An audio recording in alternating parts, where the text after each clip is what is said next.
But in order for you to have a meaningful relationship with people, you really have to look at your approach to relationship. You really have to look at how do you define a relationship. And what I've noticed and what I'm learning about what we're finding out about relationships is that many of us live between two worlds. And I'm going to go between these two worlds the whole entire message. We live in the world of illusion, and we live in the world of illumination. Illusion is what you think is real, but it's not real. Illumination is the enlightenment of the truth. But many times we never get to illumination because we live in illusion. We live in a fake world. We like things that we think are real that are really not. And I really want to help you today with your illusion. I want you to look at someone real quick. I'm trying to get better. I saw a post the other day, Brother Matt. They said, preacher, stop telling people to turn to their neighbor because it's flu season. But look at somebody, put your hand on your mouth if you have to, and say, I need help with my illusions. And in order for me to show you about these illusions, I need to make myself uncomfortable in order to bring this point across. And here in Genesis 1, we find out, somebody come ahead and close these gates, please. Because some of y'all, you say you're comfortable, but this is how you really live. Thank you. Thank you. So, in Genesis, the first chapter, we find that God, Elohim, God was creating. While God was creating, we find out that God was creating the light. He was creating darkness. He was creating all these animals. He was creating, not just animals, but he was creating them. He was creating, telling the water, you can only go so far and all this stuff. But after God got through creating things, then he said something is missing. And it says that God looked up, and it says in that verse, it says in verse 26, then God said, let us make man. Someone say us. It says God said, let us make man. What us means is that there wasn't only one person there. Before there was man, there was already relationship. For some of us, you think that relationship just started, but before there ever was a you, there was already a relationship. God had a relationship with the Holy Spirit. God had a relationship with the Son. They were triune being that were there creating. And it says, let us make man after our own image. And what he was saying is, let us make man how we are connected and united. Let us make mankind so that they can be as we are. Let us make man after our own image, and let them be made in our likeness. So it's very important for you to know this, because while you're looking and scrolling on Instagram, and while you're liking, and many of us are saying, I like their relationship, you don't know the behind the scenes. And we look at people's posts on Facebook and Instagram, and we say stuff like relationship goals. I want y'all to know it's very uncomfortable up here. But the reason that I'm doing it is because if I've got to be uncomfortable to get you delivered, then I'm going to do whatever I got to do. And he says that many of us are scrolling, and many of your relationships are not effective because you are judging your reality based on somebody else's illusion. So you scroll all day and then go home to reality and get mad because your reality is not like your illusion. So you look and you see everybody going on date nights, you see everybody booed up, and you see all this stuff, and you go home with your pillow and you feel like you missed your reality. You feel like you missed something because you live in illusion. But God said, let me crack your illusion. He said the illumination is you are supposed to look to me on how you pattern your relationship. Because in the beginning, God created after his image. So while you're liking other people's images, have you looked to see what the real image was supposed to be? While you're scrolling and looking at everybody else's, because people only only, hear this, people will only post the good pictures. People will only post what's good. You're not going to see what's going on behind. You don't. Women only post when they got makeup on. Only after the hair is done. They're not going to post you the end process, the end progress. Men don't do it either. We post and then we find a good place to take a picture. But many of you, you look at people's picture, I'm just using for example, Kirk and Tammy Franklin, I'm using for example, and we look at them, we say relationship goals, and look at them, but you don't know what was going on way before when Kirk Franklin used to wear red suits and green suits, and God had to bring somebody in his life to calm him down. But many of us want people that are ready-made after somebody else has already worked on them. God said, let us make man after our image. Someone say, get me out of this cage. Someone say, get me out of this cage. Because many of us are caged in illusions. You can't have an effective relationship, and I'm not talking about dating, I'm talking about even friendships, because you are caged in your thinking. Because you keep judging people out of your illusions, and your illusions are not real, and everybody sees you're caged but you. So chapter 1, God said, let us make man after our image, after our relationship, after our likeness. Let us do that so that they might be able to reproduce after our own kind. Then over after that, he says, I'm going to give them dominion. He said they're going to be able to create. And my question to many of you is, why are you not creating? Because you can't create and scroll. Right.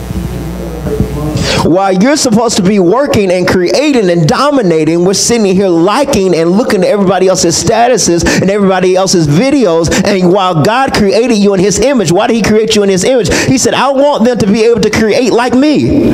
I want them to be able to speak like me. But many of us are frustrated because while we're living, we're not speaking and creating because we're in a cage. That's right. Waiting on somebody else to get us out. That's right. So chapter 1 says he told them, I want to create man after our own image, and I want them to be able to create, and I want them to be able to dominate. But many of us are vacillating between illumination and illumination and illusion. So the illusion is, well, I want a relationship like this. I want a friend like this. I want a relationship with my dad like this. I want a relationship with my mom like this. And sometimes what you really don't appreciate is what you have to work on.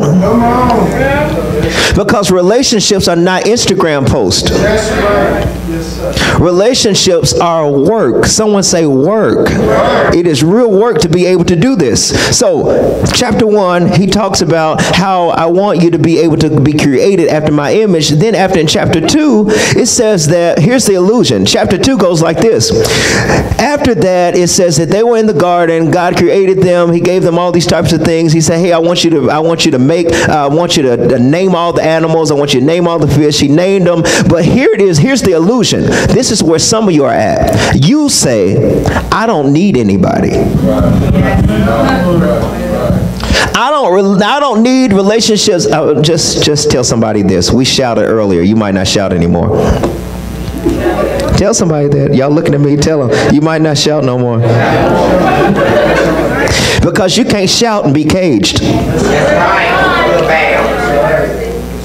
So here it is in chapter 2. Many of us are stuck in chapter 2 because we say, I don't need any help. I don't need anybody. I don't need anybody in my life. I am comfortable by myself. I don't need it. I've been hurt too many times. I don't need anybody. I don't need any relationship. So you live in that illusion. So every time somebody tries to help you, come up, one of y'all come up here and try to open this cage. Or one, yeah, thank you.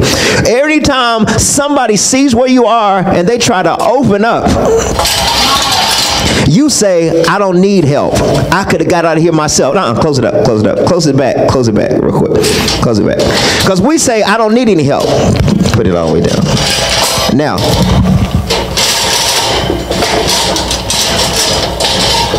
I'm trying to get out myself. But it's hard for me to get out myself because I can't position myself in a way where I have enough strength to get myself out. So God will send people in your life to try to do for you what you can't do for yourself because you are sitting here uncomfortable, and God will send somebody to help you, but you say, I don't need you. Go on. Go back to your seat. I'm fine. I will figure this out on my own. And you wind up staying in locked up rage longer than you need to be. You stay wound up in unforgiveness longer than you need to be. You stay in a situation of singleness longer than you need to be because they don't come packaged like you want them. So you stay in your cage when somebody's actually there to come help you, but you resist the help that God sends. Whether that be a pastor, whether that be a teacher, whether that be a parent, whether that be a brother, whether that be a sister, you're uncomfortable and somebody says, here, come and let me help you. But the illusion is, I'm okay by myself, I'm going to get myself out. But God responds to illusion this way. He illuminates him. He said, it is not good that you should be alone. And you think, when you read that scripture, Miss Bridget, we think that that's talking about marriage. No, he said it is not good for you to live your life without relationships with people. It is not even natural for you to live a gated life. It is not natural for you to live a guarded life. It is not natural for you to be living so angry all the time. It's not natural for you to wake up bitter all the time. It is not natural for every time somebody tries to come and have a good relationship with you, they can't, because they can't get through your gate. They can't get through your cage because you won't let them. It's not natural. You have become what is unnatural. Naturally, in chapter 1, he said, let us make man after our own image and in his likeness. Let us make man. He said, I designed you for a relationship. Look at someone, say, we were designed for each other. We were designed for a relationship. We were designed to be there for each other. We were designed for interaction. So for you to do anything other than what you've been designed to do is unnatural. And many of us are settling for what is unnatural. You are supposed to naturally be able to love. Do you know racism is not natural? That's right. That's right. Do you know racism is a learned behavior? Do you know some of your black antics are learned? You did not naturally come out singing, I'm black and I'm proud. Over time, we learn stuff like, Raquel, you know, light skin are better than dark skin. We start learning that we started saying, and this is how many of us, Chrissy, excuse me for this second, this is why it's hard for many of you, or many of us, because we only accept other races when they act like us. We say stuff like they white, but they really black. Where do you learn stuff like that? That is not even real. I like them because they got a lot of soul. They look like a white person, but underneath you hear them, they sound black. What is sounding black? And I lost a lot of y'all. Y'all like, it's Black History Month. Where is sounding black? What is that? Because when I went to Mississippi and I went into the McDonald's line one day, and I went through the line, and I'm sorry, Bryson. I went through the line at McDonald's, and they said, your order's going to be $4.54. I said, excuse me. I said, it's going to be what? They said $4.54. I said, $4.54. I said $4.44, $4.54. And so when I got to the drive-through line, the woman said to me, she said, where are you from? I said, I'm from Kentucky. I knew you were one of those black northerners. I said, well, that's mean because you sound white. And you don't want to say it, but I'll say it. You have lived in a cage of your illusion that you only accept what looks like you. You only accept other caged people. Because when other people get free and find out there is no such thing as talking black, I know there's a such thing as talking educated and talking uneducated, but I don't know nothing about talking black. And I'm sorry for those of you who are not of this black persuasion, but I gotta help some of our Cocoa brothers right now and sisters, because there's no such thing as talking like that or acting like that. No such thing. Look at somebody say $4.54.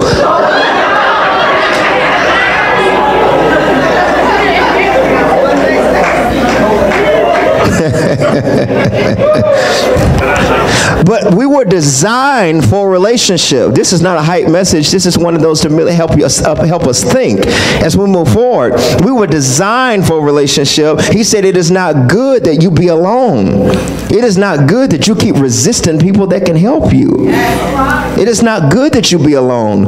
You're lonely and miserable. Every time somebody comes in your life, you push them away.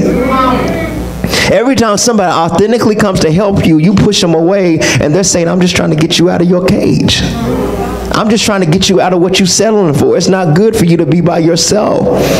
And then the next thing is, after he told them it's not good for you to be alone, the next thing is chapter 3. It says, because he lived by himself, because many of us live in illusion, then the enemy came in chapter 3. And he tempted one of them. And he tempted one of them because they were by themselves. That's right. That's right. I'm preaching better than y'all are looking. Right. Y'all want me to start hollering, but I can't holler to people who's in a cage. I'm trying to talk you off the ledge. And when somebody's trying to commit suicide, you don't holler at them. You talk to them. And I'm trying to talk to some of y'all because you hugging me, but you caged. You come to church every Sunday, but I see you come up for altar call every week, and all I'm trying to do is unlock your cage, and you won't let anybody. You won't let anybody in because you're scared. You're scared because somebody else put you in the cage you in. But the bad thing is you allowed them to. You don't naturally just get in here. You have to get in here. Somebody either has to put you in here, or you have to crawl in here. I was not born caged.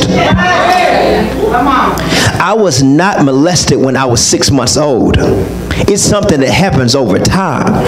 Somebody calls himself an uncle. Somebody calls himself an aunt. And over time, when they get through your layers, and all of a sudden, and then they come in, it doesn't happen immediately. And I'm talking to some of you who are sitting there, and you don't think anybody else sees the cage you living in but you. So in chapter 3, it says that they were walking, and while they were walking, it says that the enemy came, the serpent came, and the serpent's name was not Satan. Because in chapter 3, many of us say Satan came. No, it was a serpent. Serpent means that there are some people that you have to watch because they're cunning, they're slithery, and they are wise. But they are not Satan. Some of you are rebuking people who just manipulate. I feel Jesus, and I can't run in this cage like I want to. This cage won't let me be great. But there are some things, there are some times that people who really, when they really get in your life, you have to watch them because they don't just come immediately. They slither themselves in over time, over a process. They figure out what your weakness is. And in order for them to really get in, they got to draw you away from relationship. They got to draw you away from relationship, because what happens, Shawana, is when you're in a real relationship, authentic relationship, you might not be able to see. But if I got somebody else there, they can see what I don't see. So while you're sitting there resisting relationship, you're resisting help that might be able to show you when somebody is not for you. But when you sit here and say, I can trust my own judgment, you're trusting your own judgment, and you're getting ready to fall.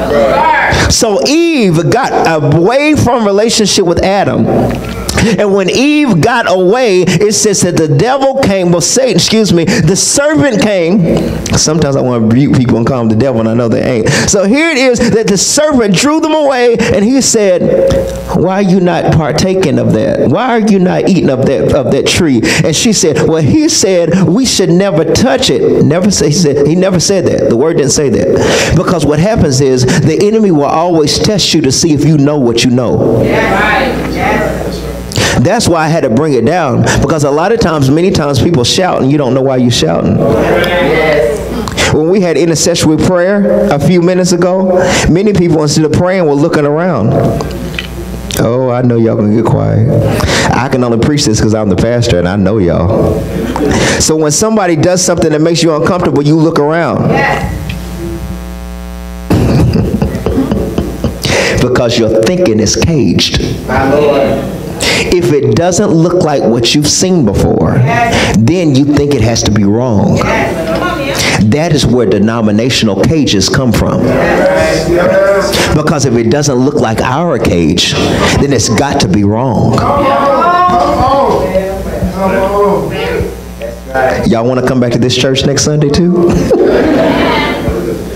Because when it doesn't look like what we're used to, we say, God, it can't be God. What I have learned to say is, God, I might not know it, but show me you in it. There is no such thing, and I don't know I'm teaching like this, but there's no such thing as white worship and black worship. There's no such thing as that's a white song. And I'm talking about this because we have a diverse audience. And the reason that there are not there's not more diverse is because our thinking is still caged in some areas. Because we say if it don't have a bump and if it don't have a shout, it ain't gospel. The only gospel I know is according to John 3:16. For God so loved the world that he gave his only son, that whosoever, 454, whosoever believed in him should not perish but have everlasting life. There's no such thing as a black church or the white church. There's only one church, and it is the church of Jesus Christ. I lost half of you right there, and they're like, I thought this was going to be the next one. It ain't the next one. It's the kingdom one. It's the kingdom one. So he said she got drawn away, and when she got drawn away, she misquoted the word. And when she misquoted it, the enemy said, oh, I see you don't know what you say you know. So he crept in, and when he crept in, he planted a deceiving thought. A deceiving thought that was not real. He planted a deceiving thought, and it drew her away, and it caused her to eat what she wouldn't have ate if she were in relationship with somebody. That's right. And there are some people that I want to help you, and I want you to be really authentically set free, but you can't be set free trying to fight your own demons by yourself. Fighting lies by yourself. That's why the scripture says in James, he said, confess your faults one to another, and as I confess my faults one to another, I will be healed. Then it says, the effectual, fervent prayers of the righteous avails. What that means is, I can't pray for you if you won't tell me the truth. How do I pray for what you won't say? How do I pray for what's not going on? Why did I ask earlier when I said, y'all pray something's going on in my face? Because my pride was not in the way. I want you to authentically pray because I want to know what's going on. I don't want every time you ask me how I'm doing, I don't want to say I'm blessed and highly favored of the Lord. I might be blessed and highly favored, but something's going on with my face, and I need you to pray.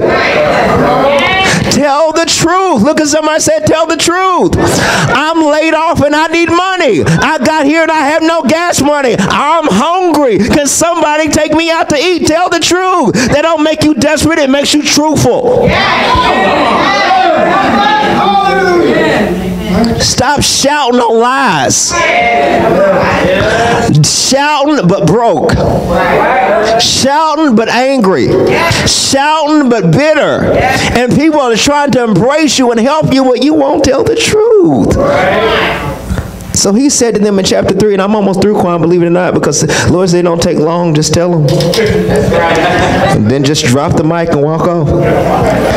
So chapter 3, he said, so it says that Eve got deceived, because Eve got deceived, Jay. I'm not looking at you because I'm saying you're a lie. I just keep looking at you. I guess the light is glittering off your face. I don't know what it is. So it says that she got deceived, and when she got deceived, she went back to go deceive somebody else. Because people, one person gets an idea and then they spread that idea to somebody else. That's how deception happens. That's how division happens. It starts with a seed that somebody got, then they go plant it in you, and when you don't know the truth, you start believing lies because you don't do research and find out if it's true or not. So Eve got the thought, she went to Adam, and even though Adam was there before Eve, Adam conveniently forgot what God told him because he was enamored by her lie. Are you entertained by lies and don't know it? Are you entertained by what people tell you don't know it? People tell you it ain't nothing wrong with sleeping with people. There ain't nothing wrong with testing it out before you get it. There ain't nothing wrong with trying it out. I know I lost you. Ain't nothing wrong with just testing it because you want to test it to make sure you want it. Be real. The only thing I won't use is a car. Some of y'all gonna catch it tomorrow. The only thing I won't use is a car. I don't want something that's got a lot of mileage on it. Because you chose to test drive everything that got in you.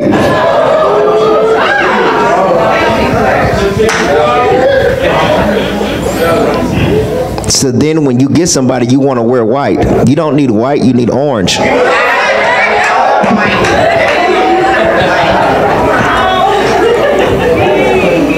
We believe the lies because we say, everybody else is doing it. Everybody else is doing it, so there's nothing wrong with it. But the thing is, every time you let somebody test drive you, that's another thing you got to learn how to unforget. It's called a soul tie. Because every time you let somebody in your seat, you have to then clean it for the next person to drive it. I'm talking about cars, but I ain't talking about cars. Y'all know what I'm talking about. So every time you let somebody in your vehicle and then something is wrong and you look to go find the person who messed up the car and then they don't want to pay for it. Because people will drive you until you almost broke down and then leave you to find something newer. Preach, Cage!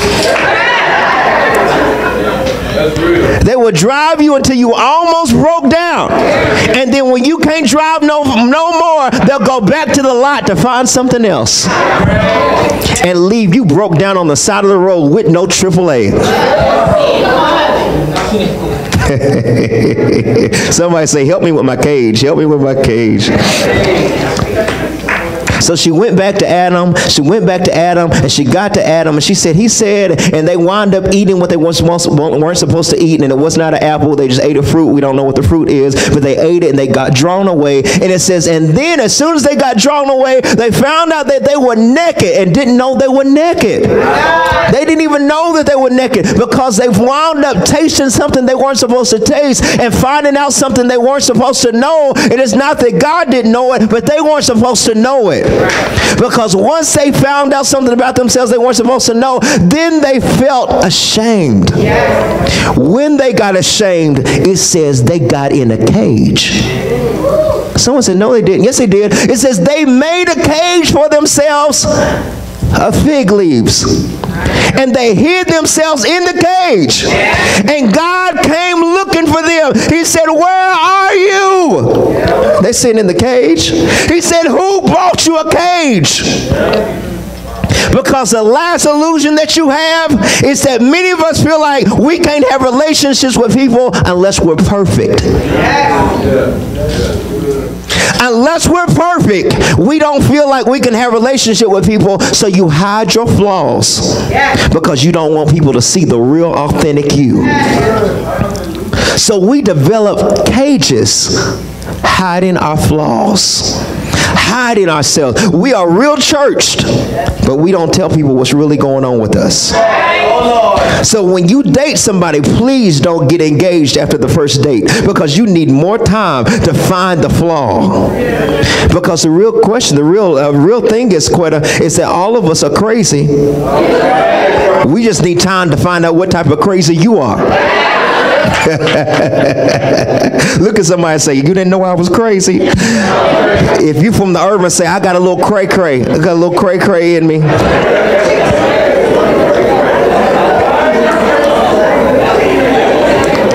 So God came to them. He said, God came to him. He said, I never told you that I didn't want you flawed. I just didn't want you to focus on your flaws. I never told you you won't have issues. I just didn't want you to focus on your issues. You think that your flaws keep you from relationship with me. Come on, Gil and Pastor Jericho and Pastor Gil. Some of y'all think that your sins keep you from God. He said, your sins don't keep you from me. Your sins make me want to run to you. You think that your flaws and your wrongness make you not want, that you can't have a relationship with me, and you're not qualified for grace because of your flaws. He said, you're even more qualified. He said, if you want to have a real authentic relationship with me, you got to be truthful. That's right. You got to be truthful. Why do we always say, well, David was an adulterer? Yes, he was an adulterer, but he had a different heart than we have. David said, I might mess up, but I constantly saying, God created me a clean heart. And then David even said, God, the only person I've sinned against is you. Yes. So here they were in this cage, and they were sitting there. He said, I never designed you to be uncomfortable. I never designed you to be caged. It's not natural. He said, come out of that. Coming out of that cage. And do you know, in order to get out of a cage, you got to have somebody lift the cage for you, but you got to do the work. Because they're not going to take you out of the cage. You got to do the work to get out of the cage yourself. But you know what? This is the interesting thing, and I'm almost through. This is the interesting thing. Brother Matt gave me this cage. Matt Wheeler gave me this cage. I blame him for this message today. Matt gave me this cage, but I brought this cage, and I blame Quetta for this because Quetta said we needed a dog. My wife said the devil is a liar. But Quetta said we need a dog, Miles needed a dog, and Quetta called me. I was in Louisville, Kentucky. She called me, and I'm still trying to figure out what she meant by this. But Quetta said, I found a dog. It looks just like it belongs in your house. I'm still trying to figure out what she meant by it looks like. I'm like, you trying to say there's some features that remind you of us? I'm confused. But anyhow, she said belongs. So anyhow, long story short, I called Mel, and I asked Lady Mel, was it okay? And, you know, silence was on the other end. So when but I finally got the dog, and I blamed it. I said the dog was going to be for Miles. Whether that's true or not, the verdict is still out. But anyhow, so I said the dog's going to be for Miles. He was turning 10. When I got to the place where Milo was, there's our dog Milo, Deacon Milo as Kenneth calls him. When we got to the place where Milo was, this is the interesting thing, that when we got there, he's a terrier mix. When we got him, he was in a cage. But he was happy, but he was in a cage. He wanted to be chosen, but he was in a cage. The interesting thing is when I saw Milo, Milo's name was not Milo. They had named him something else. My Lord. I knew what they named him, but that's not the name I had for him. So when I got him, in order for Milo to come to my house, I saw Milo, he was in the cage, but I saw Milo outside of the cage, even though he wasn't out of the cage. I said, oh, you do look like you belong to us. So in order for Milo to get out of the cage, so Chrissy, it said in order for him to get out, he had to be willing to allow me to pull him out of the cage. But some dogs, they resist you and they want to go back. They're like, no, you're going to hurt me. You're going to hurt me. Other people hurt me. I said, come on. I got a new home for you, and I got a new name for you, and I got a new collar for you. But he had to trust me in order to get out of the cage. Y'all think I'm talking about a dog, but there are some of y'all that when God found you, he found you in a cage, he found you bottled up, he found you locked. He said, I know what they call you, but I got a new name for you, I got a new home for you, I got a new collar for you. I'm not trying to put you in slavery, I'm trying to set you free, but you've got to be willing to come out of the cage. But someone like, oh, no God. He said, I just want you to come out. I just want you to come out. Look at somebody and say, just come out. Just come out. Come out. Trust me. Come out means trust me. Trust that even though I'm going to take you out, to take you out of the cage means that I'm going to expose you. And this is why we don't have relationships with people, because the cage I can control. I know that there are 4 walls, and I know there's a door, and I know what I can control. But to be outside of here, that means I'm going to be exposing myself to an area that I don't know. So if I expose myself, what happens when somebody tries to hurt me? While I'm caged, I can control who comes in and who goes out. But if you take me out of my comfort zone, then that means I got to trust you. And in order for us to move forward in this relationship series, the first thing you got to learn is trust. How can I learn how to trust God to take me out of my cage and give me a new name? Look at 3 people and tell them, trust them. Trust them, trust them, trust them, trust them. That's my entire message.